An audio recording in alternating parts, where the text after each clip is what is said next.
ادارے کی وجہ سے ہے، اس مدرسے کی وجہ سے ہے۔ آپ کی یہاں یہ مدرسہ ہے، یہی وجہ ہے اتنی بڑی ہستیاں، اتنے بڑے علماء اور بڑی بڑی شخصیتیں، میرے دوست عظیم شخصیتیں آپ کی یہاں ہیں اس ادارے کی برکت سے، جس ادارے میں میرے دوستو اللہ کا کلام پڑھایا جاتا ہے، اللہ کی کتاب پڑھائی جاتی ہے، قرآن پاک سکھایا جاتا ہے، قرآن پاک کا پیغام پہنچایا جاتا ہے، قرآن پاک میرے دوست حدیث پاک کے پیغام کو عام کیا جاتا ہے، کہ جہاں پر افراد دین کے افراد تیار کیے جاتے ہیں، جہاں ہمارے لیے آپ کے لیے رہنما و رہبر تیار کیے جاتے ہیں، میرے دوست میرے بزرگوں، ہم اس ادارے کو، اس مدرسوں کو معمولی نہ سمجھیں۔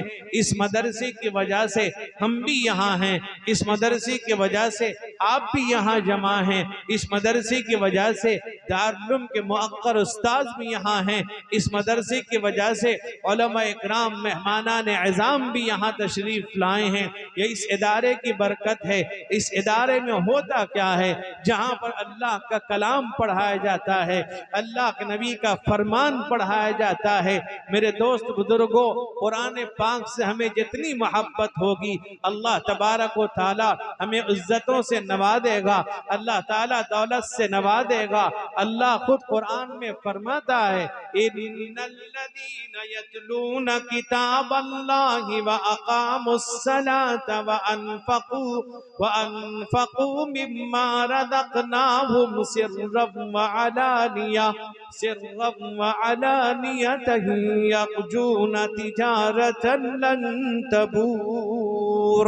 اللہ کہتا ہے کہ جو لوگ قرآن پاک کی تلاوت کرتے ہیں، نماز پابندی سے پڑھتے ہیں، نصاب کے مالک ہیں، زکوٰۃ حساب سے ادا کرتے ہیں، اللہ فرماتا ہے وہ اللہ سے ایسی تجارت کرتے ہیں، ایسا کاروبار کرتے ہیں جس میں کوئی گھاٹا نہیں، جس میں کوئی نقصان نہیں۔ یہ ایسا کاروبار ہے، ایسا بزنس ہے، ایسی تجارت ہے، قرآن پاک کی تلاوت کا کرنا، اللہ کہتا ہے جس میں کوئی نقصان نہیں، جس کے ایک حرف کے پڑھنے پر اللہ تعالیٰ 10 نیکی عطا کرتا ہے۔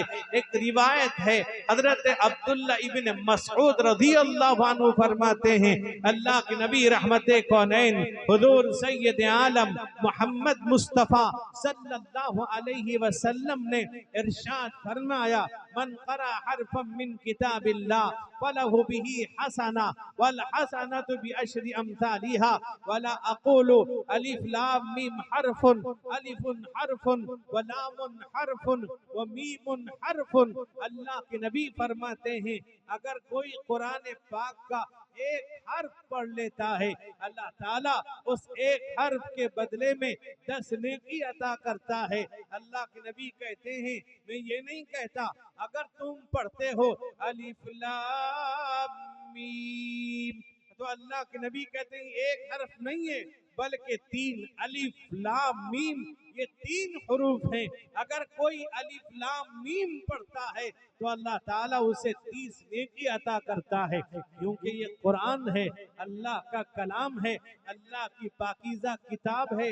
میرے دوستو میرے بزرگوں، اللہ کے نبی رحمت کونین حضور سید عالم محمد مصطفیٰ صلی اللہ علیہ وسلم نے ارشاد فرمایا، من ارادہ ان یحدث ربہ فلیقرأ القرآن، جو اپنے اللہ سے بات کرنا چاہتا ہے وہ قرآن پاک کی تلاوت کرے، قرآن پاک پڑھے، جہاں بھی پڑھے گا اللہ سے ہم کلام ہوگا۔ مدرسے میں پڑھے، مکتب میں پڑھے، مسجد میں پڑھے، گھر میں پڑھے، سفر میں پڑھے، حضر میں پڑھے، جہاں بھی پڑھے گا وہ اللہ سے ہم کلام ہے۔ میرے دوست بزرگوں، اللہ سے بات کرتا ہے۔ ایک روایت حضرت عبداللہ ابن مسعود رضی اللہ عنہ کی ہے، وہ فرماتے ہیں اللہ کے نبی نے ارشاد فرمایا، علیکم بالشفاعین الاصل والقرآن، آپ نے فرمایا تم 2 شفا دینے والی چیز کو لازم پکڑ لو، ایک تو قرآن ہے، ایک شہد ہے۔ قرآن میرے دوست بزرگوں، اللہ فرماتا ہے وَنُنَزِّلُ مِنَ الْقُرْآنِ مَا هُوَ شِفَاءٌ وَرَحْمَةٌ لِلْمُؤْمِنِينَ۔ اللہ کہتا ہے قرآن شفا بھی ہے، یہاں تک کہ سورہ فاتحہ کا ایک نام سورہ شفا بھی ہے، اور فرمایا شہد بھی، یہ بھی شفا ہے۔ شہد میرے دوست بزرگوں، قرآن جسمانی روحانی دونوں بیماریوں کو ٹھیک کرتا ہے، لیکن شہد آپ کے جسمانی بیماریوں کو ٹھیک کرتا ہے۔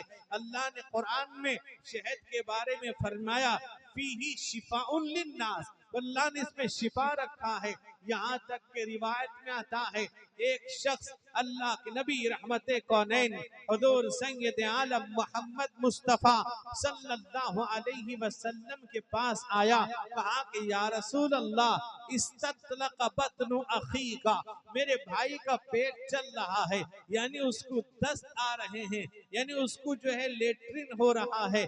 اللہ کے نبی نے فرمایا اسقہی عسلا، اسے شہد پلاؤ۔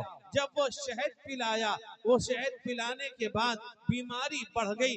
اللہ کے نبی نے فرمایا کے پاس آیا، یا رسول اللہ منی سقیتہ عسلا، میں نے شہد پلایا، فرمایا وہ شہد کی وجہ سے بیماری اور بڑھ گئی۔ آپ نے فرمایا پھر اسے شہد پلاؤ، دوبارہ جب کہا دوبارہ پلایا، پھر بیماری بڑھ گئی۔ پھر آپ نے فرض سے کہنے لگے یا رسول اللہ بیماری اور بڑھ گئی، وما زادت استطلاقا، بیماری بڑھ گئی، کہا پھر پلاؤ۔ تیسری دفعہ بھی آپ نے کہا پھر پلاؤ، کہتے بیماری بڑھ گئی۔ چوتھی دفعہ آپ نے کہا پھر پلاؤ، جب چوتھی دفعہ پلایا ان کی بیماری ٹھیک ہو گئی۔ یعنی میرے دوست بزرگوں، جتنے پیٹ کے اندر میرے نوجوانوں جسے ہم آپ کہتے ہیں انفیکشن کہہ لیجئے، وہ سب تھا، شہد نے سب کو باہر نکال دیا، اس کے بعد اس کی بیماری ٹھیک ہو گئی۔ تو اللہ کے نبی فرماتے ہیں قرآن پاک کو بھی لازم پکڑ لو، اس لیے کہ اللہ کا کلام ہے، یہ قرآن شفا دینے والی ہے، یہ قرآن روحانی بیماریوں کو بھی ٹھیک کرتی ہے، قرآن جسمانی بیماریوں کو بھی ٹھیک کرنے والی ہے۔ میرے نوجوانوں، میرے بزرگوں، اس لیے قرآن پاک سے ہمیں خوب محبت ہونی چاہیے، قرآن پاک سے ہمیں تعلق ہونا چاہیے، قرآن پاک پر ہمارا عمل ہونا چاہیے۔ اللہ کے نبی نے فرمایا کہ ترکت فیکم امرین لن تضلوا ما تمسکتم بہما، اے لوگوں میں تمہارے درمیان دو چیزیں چھوڑ کے جاتا ہوں، فرمایا تم اگر اس پر قائم رہے، مضبوطی کے ساتھ پکڑے رہے، عمل پیرا رہے، تم گمراہ نہیں ہوگے، پھسلو گے نہیں۔ فرما ایک تو کتاب اللہ و سنت نبی کی، ایک اللہ کی کتاب ہے یعنی قرآن پاک ہے، ایک رسول اللہ کا طریقہ ہے۔ میرے نوجوانوں، میرے بزرگوں، میرے بھائیوں، یہ قرآن ہے۔ اللہ قرآن کے بارے میں فرماتا ہے اِنَّا أَنزَلْنَاهُ قُرْآنًا عَرَبِيًّا لَعَلَّكُمْ تَعْقِلُونَ، اللہ کہتا ہے ہم نے قرآن کو عربی زبان میں نازل کیا تاکہ تم سمجھو۔ آج قرآن اللہ کے نبی کے ذریعے سے امت تک پہنچایا اللہ نے، اپنے حبیب کی امت تک، یعنی میرے دوستو یہ آخری کتاب، افضل کتاب، اللہ کا کلام، اللہ کی کتاب۔ میرے دوست بزرگوں، تمام امتیں آئیں، ان کو اللہ کی کتابیں دی گئیں، کسی کو صحیفے دیے گئے، لیکن وہ اللہ کی کتابیں تھیں، اللہ کا کلام نہیں تھا۔ لیکن امت محمدیہ کی خصوصیت، اللہ کے نبی کی خصوصیت، میرے دوست آپ آخری نبی ہیں، اللہ نے آپ پر قرآن نازل فرمایا، اور قرآن جو اللہ کی کتاب بھی ہے، اللہ کا کلام بھی ہے، ایک حرف ایک نقطہ بھی کسی کے اللہ کے نبی کی طرف سے نہیں ہے، جیسا کہ کفار مکہ کہا کرتے تھے۔ لیکن دوست بزرگوں، یہ کلام اللہ کا، یہ کتاب اللہ کی، ہمارا تعلق جتنا اس سے ہو جائے گا اللہ ہمیں اتنی عزت عطا فرمائے گا۔ اللہ تبارک و تعالی دنیا و آخرت کے اندر اللہ تعالی ہمارے ساتھ خیر کا معاملہ فرمائے گا اگر قرآن سے تعلق ہو جائے، ورنہ وہی ہوگا ہم امت محمدیہ ہیں، ہمیں قرآن دیا گیا۔ میرے دوست بزرگوں، قرآن ہمارے بارے میں کہتا ہے أَتَأْمُرُونَ النَّاسَ بِالْبِرِّ وَتَنْسَوْنَ أَنفُسَكُمْ وَأَنْتُمْ تَتْلُونَ الْكِتَابَ أَفَلَا تَعْقِلُونَ، اللہ کہتا ہے لوگوں تم تو دوسروں کو بھلی بات کا حکم کرتے ہو، میں دوستو ایک بات بتلاتا چلوں، حضرت نوح علیہ السلام جب اللہ کے دربار میں آئیں گے، اللہ کہے گا اے نوح کیا تم نے پیغام پہنچا دیا؟ حضرت نوح نے 950 سال تبلیغ کیے، میرے نوجوانوں قوم نے نہیں مانا، سیلاب آیا، طوفان آیا، نیچے سے اوپر سے پانی سب ڈوب کر ہلاک ہو گئے، نافرمان میرے دوست بزرگ ڈوب کے غرقاب ہو گئے، اور پھر کشتی جودی پہاڑی پر جا کر لگتی ہے۔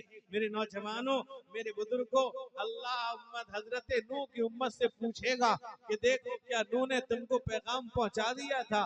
وہ امت کہے گی نہیں نہیں، نوح نے ہمیں پیغام نہیں پہنچایا۔ میرے جھٹلائے گی قوم، یہاں تک کہ میرے دوست میرے بزرگوں حضرت نوح کہیں گے اے اللہ میں نے پیغام پہنچا دیا تیرا۔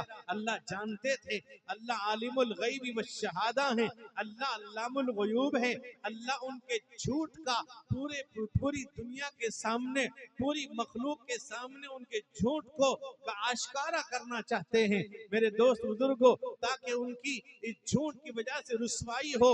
اللہ تعالیٰ جب نوح سے کہے گا تمہارے کوئی گواہ بھی ہیں؟ حضرت نوح کہیں گے امت محمدیہ گواہ ہے۔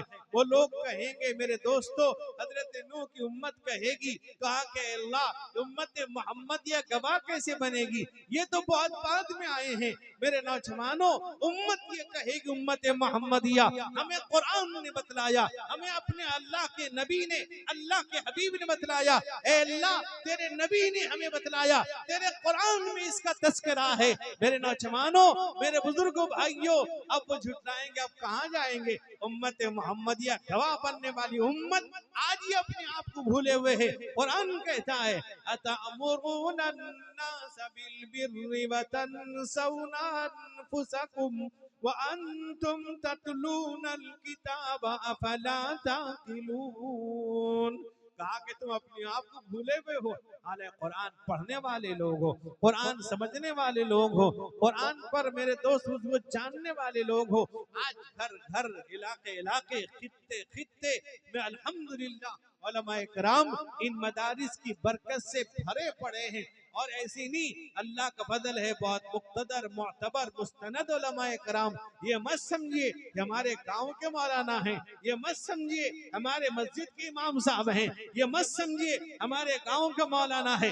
آپ کا رہبر ہے، وہ آپ کا مقتدا ہے میرے دوست، وہ آپ کا پیشوا ہے، وہ آپ کی رہنمائی کرے گا، آپ کی رہبری کرے گا، اللہ کے دربار میں آپ کی گواہی پیش کرے گا۔ اس پر اعتماد کریں، بھروسہ کریں۔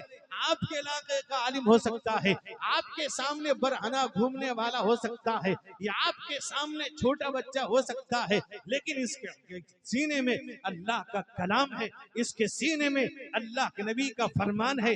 یاد رکھو، علماء کا احترام کرنا، کبھی ناقدری مت کرنا، اماموں کا احترام کرنا، کبھی ناقدری مت کرنا، حفاظ کا احترام کرنا، کبھی ناقدری مت کرنا، دل میں ان کی طرف سے کوئی بات نہ آئے۔ قرآن سے تعلق جب پیدا ہوگا، آدمی کا تعلق علماء سے بڑھے گا، قرآن سے محبت ہوگی، آدمی کا تعلق حفاظ سے بڑھے گا، قرآن پر عمل پیرا ہوگا، آدمی کا تعلق علماء سے، امام سے بڑھ جائے گا۔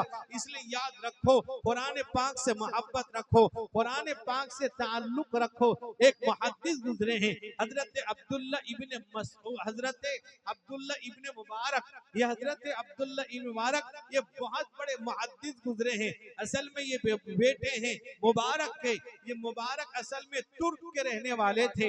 یہ حضرت امام شافعی کی، امام مالک کی یہاں یہ وہاں کھجور میں آپ پاشی کرتے تھے، انہی کے بیٹے عبداللہ ہیں، یہی مبارک ہیں جن کا نکاح حضرت امام مالک کی بیٹی سے ہوا، اس سے عبداللہ پیدا ہوئے۔ عبداللہ بہت بڑے محدث ہیں، عبداللہ شاگرد ہیں حضرت امام اعظم امام ابو حنیفہ کے، امام ابو حنیفہ شاگرد ہیں حضرت حماد کے، حضرت حماد شاگرد ہیں حضرت انس رضی اللہ عنہ کے، حضرت انس شاگرد ہیں حضرت عبداللہ ابن مسعود رضی اللہ عنہ کے، حضرت عبداللہ ابن مسعود شاگرد ہیں محمد الرسول اللہ کے۔ بتائیے ہمارے امام صاحب کا رسول اللہ سے واسطہ کتنا کم ہے، کیسا علم ان کا ہوگا۔ ان کے شاگرد عبداللہ ابن مبارک ہیں، وہ کہتے ہیں، عبداللہ ابن مبارک کہتے ہیں کہ میں حج سے فارغ ہوا، حج سے فارغ ہونے کے بعد جب میں باہر نکلا، اللہ تعالی ہم سب کو، ہمارے گھر والوں کو، بھی بچوں کو حرمین شریفین کی حج کی زیارت کی اور حج کی توفیق عطا فرمائے۔ میرے دوست میرے بزرگوں، اب حضرت عبداللہ ابن مبارک کہتے جب میں باہر نکلا تھوڑی دور گیا اور فرماتے ملک شام کی طرف چلنے لگا تو دیکھا ایک بڑھیا ہے جو تنے تنہا ہے، کسی کو تلاش کر رہی ہے۔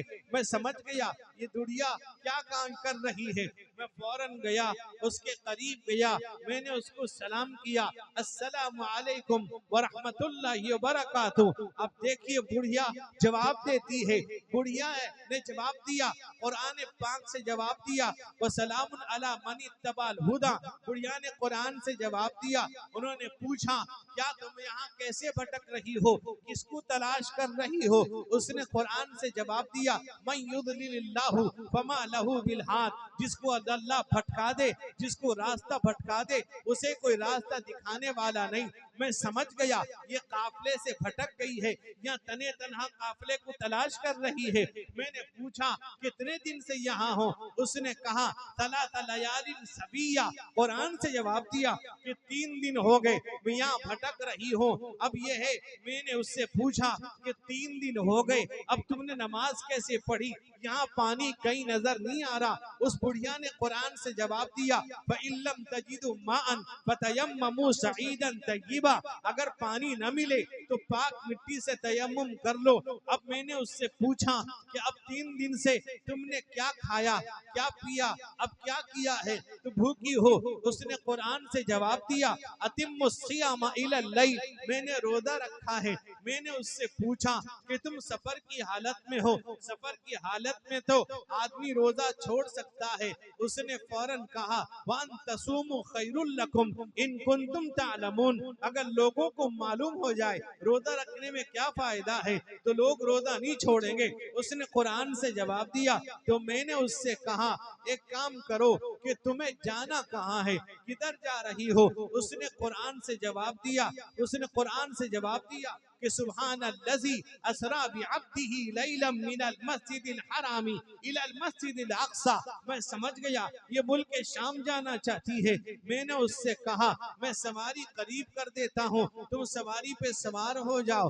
میرے دوست بزرگوں، اس نے فوراً قرآن سے جواب دیا وَمَن تَتَوَّى خَيْرًا فَإِنَّهُ خَيْرُ اللَّهِ۔ کہا کہ جو جس کے ساتھ بھلائی کرتا ہے اللہ اس کے ساتھ ہی بھلائی کرتا ہے۔ وہ سواری پہ بیٹھ جاتی ہے۔ عبداللہ ابن مبارک کہتے ہیں جب سواری لے کے میں چلنے لگا تو وہاں سواری چلانے والے ہدی پڑھتے ہیں، یعنی کچھ شعر شاعری گنگناتے ہیں، وہ گنگنانے لگے۔ بڑھیا نے قرآن سے جواب دیا فَقْرَؤْا مَا تَيَسَّرَ مِنَ الْقُرْآنِ۔